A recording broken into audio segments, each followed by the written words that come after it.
12/4/24, we have the laundromat boiler replaced. So the person who drew the diagram drew it like this. This is the real life. This is the diagram. So we start with the reservoir, holding tank. The cold water comes down, which is that.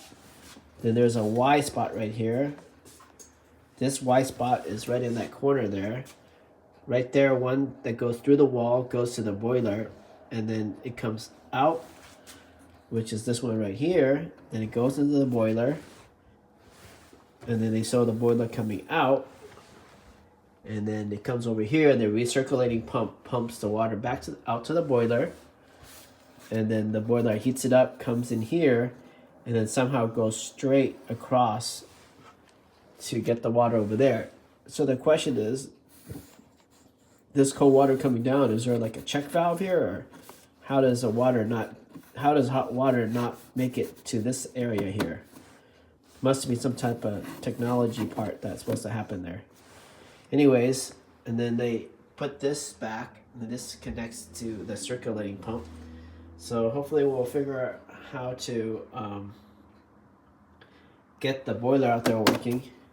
It has natural gas going on it, and it's supposed to turn on and off by itself, or on by itself, without any igniter. Without any like a pilot. And then the question is here is, so the hot water goes up there, but when you go to each one of the washing machines, there is actually a hot and cold and line. So the question is, why can't you just shut off the hot line and only work on and have the laundromat operate on the cold line only?